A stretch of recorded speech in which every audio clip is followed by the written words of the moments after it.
Welcome to this invigorating database training. Not so much, but here we go. So what we're going to be doing in this video is learning on how to store sensitive client information.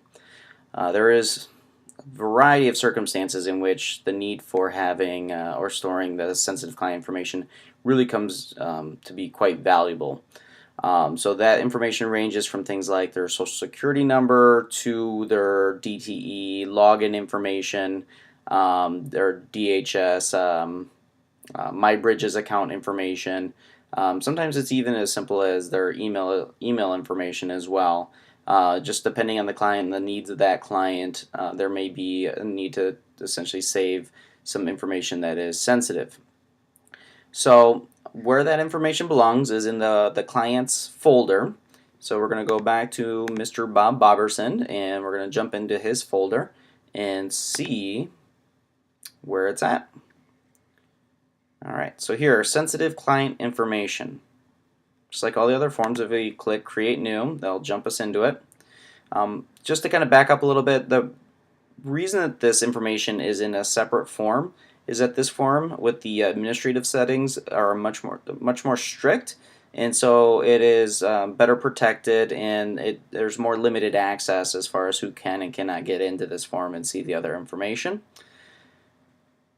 And so here what we have is that the date of information acquired, it defaults to the date that this form was created, but again you can click on this and change it to whatever date that that information was acquired. And then here there's some predetermined instances of identifiers here, but again there's this other category in case the identifier is not one of these listed. And so if it is a social security number, again you select or you put that information where it says there. If it's, let's say, login information for a specific website, let's say it could be an employment website, it wouldn't hurt to have that link established in here as well. And then generally speaking, there's some form of username and password, and that just goes in these two different boxes down here. And then also there is this additional spot if the information being stored is not in that user password format. You can certainly put it in this location as well. And so let's say we have a social security number and give Mr. Boberson social, and we save the record, and that's it. And so I'm going to go in the folder. What we're going to do is we're going to see this information now in there, and if we click on this record it'll take us in there.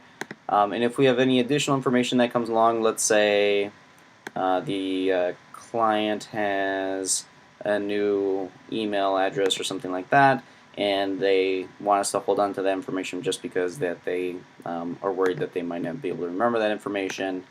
We'll just say email address,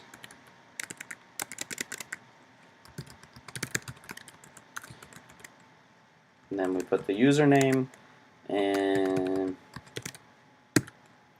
password, save the record, and then we go to the folder here.